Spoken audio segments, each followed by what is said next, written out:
Hi, YouTube students. My name is Erin McDaniel, and for my school purposes at the American College of Healthcare Sciences, I want you to know that my name was Erin Ann Stein.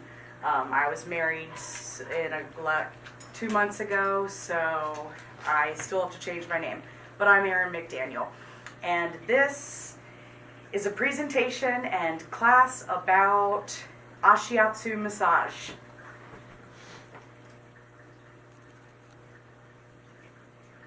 Ashiatsu means foot pressure. What is Ashiatsu? Ashiatsu, which is ashiatsu, is foot pressure. Shiatsu means finger pressure. Ashi means foot, and atsu means pressure. This form of massage has been used in Japan, India, China, Thailand, and the Philippines, long before it was introduced to Western society. Western society is us here in America. Where did Ashiatsu come from? Can you see my face? No. Oh, not just my body? Do you want me to do it? No, it's fine. I'll get down and be like, hi. Am I good here? Mm-hmm. Okay, cool. Can it see the screen? Mm-hmm. So where did Ashiatsu come from? People have been using this modality since the 12th century, and it originated in Japan as barefoot massage, or barefoot shiatsu. Fully clothed people, like I'm fully clothed right now, would be positioned on a mat, either supine, belly up, or prone, belly down. Leave the camera alone while static compression strokes were performed.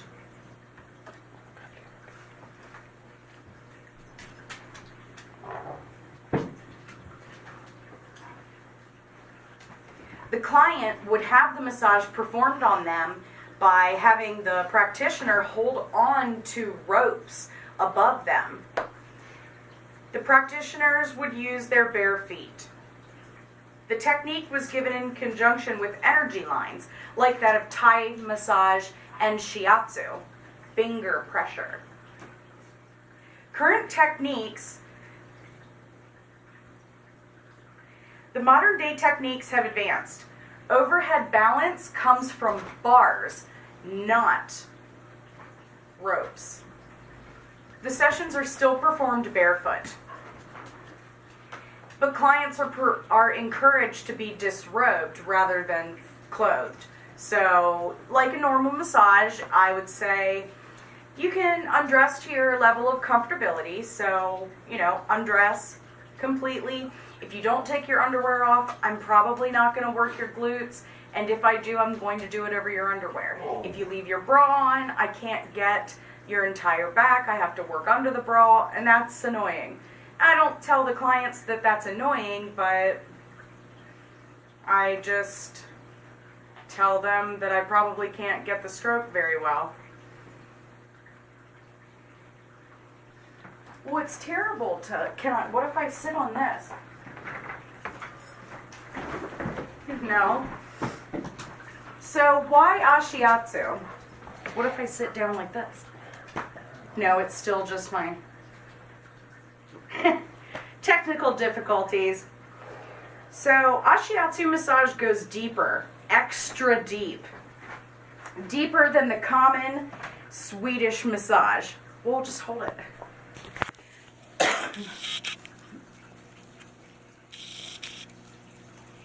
Can you see this? Okay, great. Gravity and the therapist's body weight help get deeper penetration to the superficial layers of the client's tissue. Since the feet are used, it doesn't feel pokey like it would with fingers. Ashiatsu serves the needs of the clients better. Clients that want the deepest type of pressure will find what they want in Ashiatsu. After retraining the mind, the practitioner will feel more with their feet than they ever would have with their hands. Popularity. Ashiatsu is gaining popularity. It It is grown for positive effects on the client and also the practitioner. This modality serves the needs of the client better.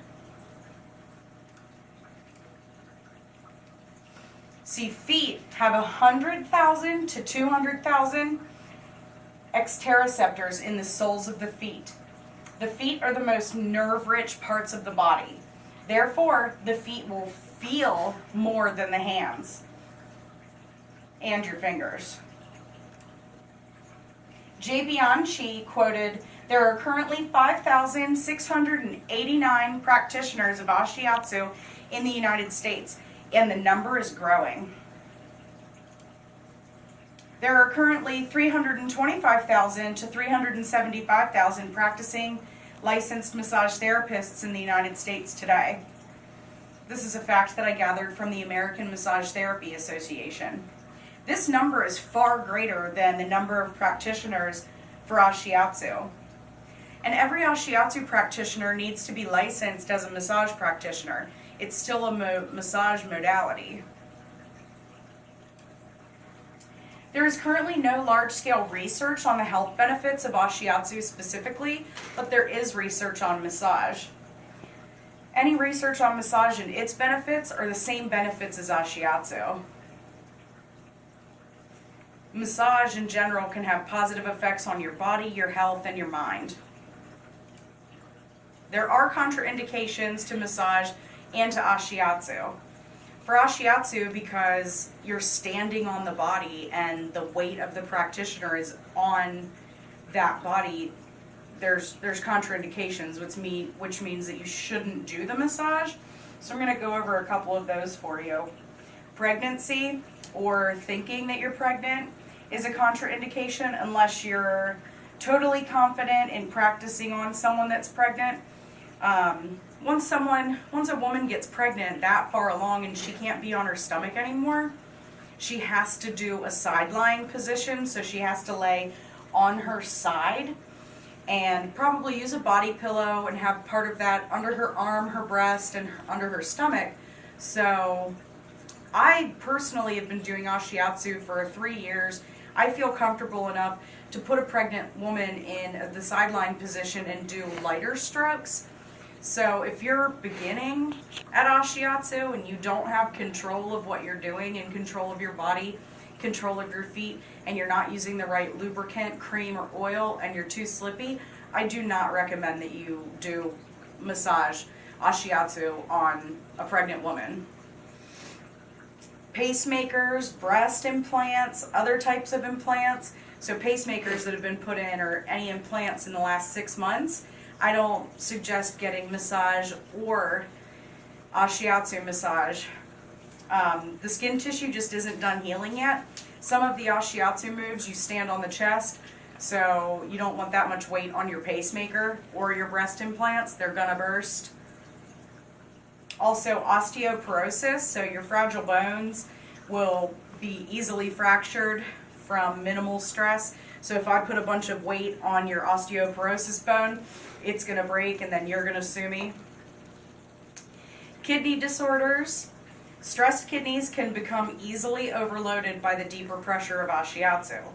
Frail individuals, size, disease, and age must all be taken into consideration when getting Ashiatsu massage. Deepest pressure should not be given. Blood clotting disorders, lymphatic conditions, protruding or ruptured spinal discs, medications that inhibit sensation. If you can't feel what's happening, you don't know how much pressure that you're being given. Any recent injuries, surgeries, or illness, that's a contraindication for any massage. Neurological disorders that also cause loss of sensation.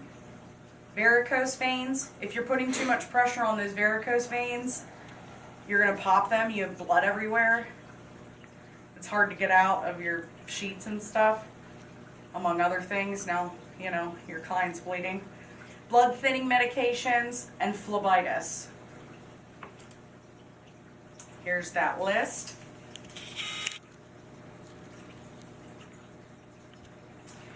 Ashiatsu tools. Stools.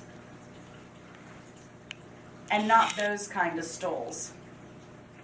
There are 4 stools needed. One 29-inch stool that is used for seated work. One 24-inch stool, which is used for most standing work at the head of the table, your massage table. 2 18-inch stools, which are used for most of your lateral work, lateral of the body. And 4 stepping on and off the sides of the tables. The saddle style stools are the best because you can plant both of your feet on the stool rather than a round stool. Then you really have to like stand on the round stool, and what if you only have one foot on it and now all of a sudden you're on the ground, and that just sucks. Here's some pictures of the stools. So close up here. Obviously this is the head of the table. This is the 29-inch stool. Now, I'm just going to try to show you. I'm only 5'1", so for me to use the 24-inch stool at the head of the table and stand on it, I'm not able to get all the way down to my client's sacrums and hold the bars at the same time. So I use the 29-inch stool. I do all my seated work. I step on the 18-inch stool first, and then I sit on the 29-inch stool. I do my seated work, and then I swing my leg up over, and I stand on the 29-inch stool, and then I do all of my head work there.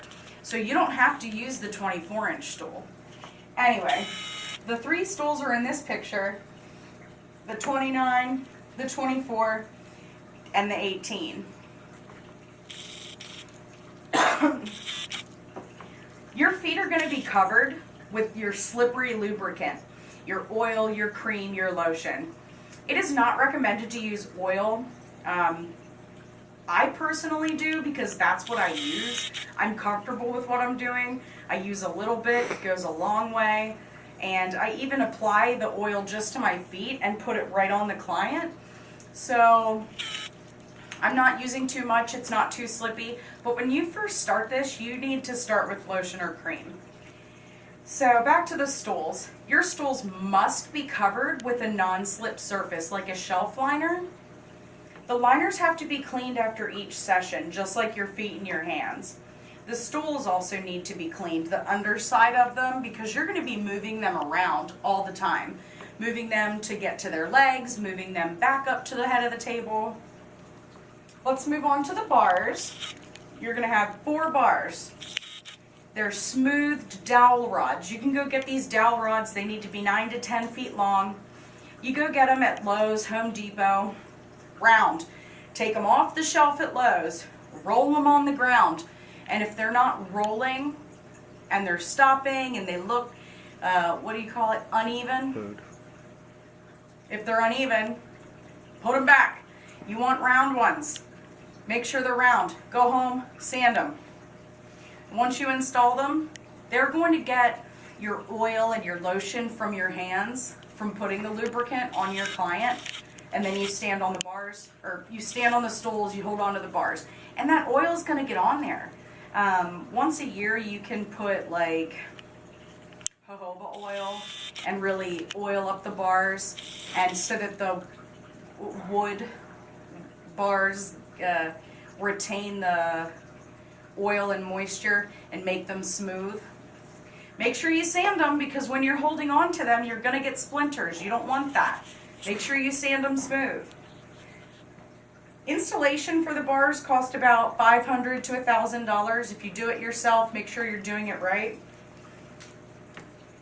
Here's a close-up of my personal bars.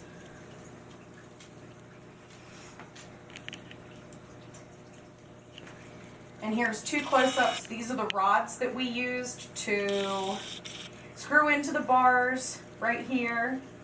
And then the screws and the washers. And then these go up into the ceiling. And then in my attic, they're sandwiched between the joists. So the bar installation, you need an experienced, competent craftsperson to do the installation for you. Don't just go and get these bars and shove them up into your ceiling. because you might have your whole ceiling come down on you and your client, and that's a lawsuit. Some therapists might use 2 bars instead of 4. I recommend 4 because you can do a whole variety of things, a lot of advanced ashiatsu moves. With the 4 bars, you can get on the outer bars and really lean back and get into their different areas with even deeper pressure. You can work all areas of the body, prone and supine, with 4 bars. With 2 bars, you have to do what you would have done with a pregnant person and flip them to side lying, because the 2 bars are just right above the tables. So without the 2 bars on the outside, you can't get all of the sides. I guess it went backwards. Sorry about that. Bolsters. Traditional knee and ankle bolsters are not recommended. The bolsters that I use and that ashiatsu therapists use are filled with hulls and millet. Bolsters form to the client's appendage while the practitioner, me, works. So your bolsters under your knees or your ankles, and when you flip over it gets moved again under your ankles, and then the bolster forms to your client's legs. Traditional ones don't do that. The knee and ankle bolster is a long cylindrical pillow type thing filled with the millet holes, like I said. The shoulder bolsters come in 2 sizes, large and small. The large bolsters are for larger clients and for large breasted clients. The smaller ones can be used for everyone else. Shoulder bolsters are placed under the shoulder girdle. So right here. So your table's rectangular and it's kind of triangular at each corner. That's where those triangle bolsters go. And then right under here, so your client's right against it. A close-up of these bolsters. Here are the shoulder bolsters. Large, small, ankle knee bolster. See? Right in that triangle of your rectangle table. There's where their head goes. That's the shoulder.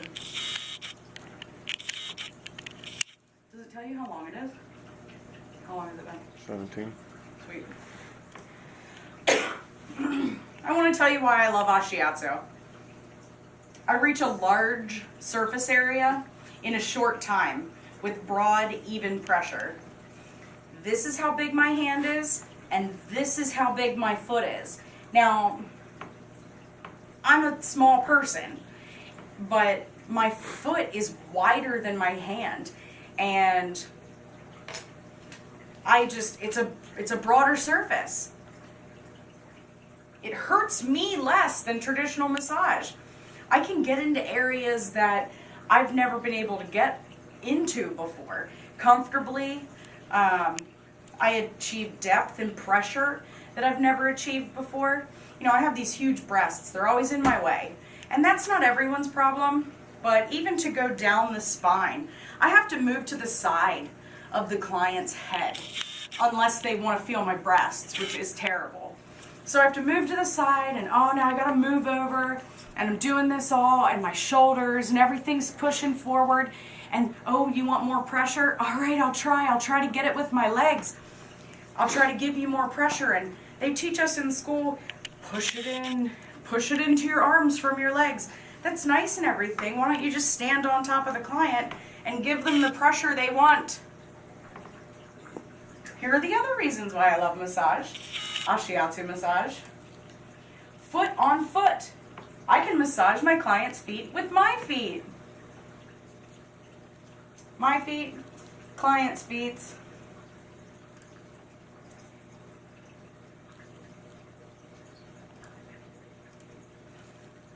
Feet on hands. I can massage their hands with my feet. Here's a, oh. Why is it doing this? Here's a real big picture of feet on hands. Feet on knees. I can massage patellar tissue with my feet. And it's so nice. I kind of give myself a foot massage. I get my foot just kind of over their kneecap and gently go in kind of like a circle. When I first learned how to do it, I was really scared. Oh, I don't want to do this. I'm going to hurt them. And it doesn't hurt them at all.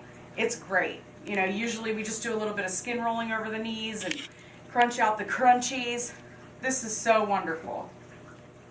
Feet in other areas. I can massage areas that would otherwise not be done unless I use my pokey fingers. No matter how short I cut these nails and I try to get it under your scapula and into subscapularis, it's pokey, and I'm scratching them with these short nails. So here's a picture of a heel under the subscapularis while the client's arm is up like this. How good would it feel if, here's my pokey fingers in here. Now that's going to be pokey, but if your heel is inside of this area, so I just kind of get in there and drag my heel down to the bottom of it, and it's amazing. Sometimes I have the client raise their arm and back down and raise their arm if there's a knot in there that needs to come out. Here's a close-up of pectoralis major. So this is another area that might be otherwise ticklish with pokey fingers and kind of getting close to the armpit. And it's so nice. You just get right in there with your foot, and the arch of your foot, it fits so well all through the shoulder girdle. It's so nice. I also love it so much because of the long, slow gliding strokes, stimulating the parasympathetic system, which encourages the release of tension in the body. Ashiatsu is more efficient than traditional massage. The results are rapid and lasting. Clients leave loosened and unwound, yet invigorated. This is a quote from me. Ashiatsu saved my career as a massage therapist. Here are my references. The American Massage Therapy Association, the American Massage Therapy Association again, Jay Bianchi, Heart Prince Massage and Wellness, Healing Soul, Diane Kurtz, and myself, Erin McDaniel. And that's it.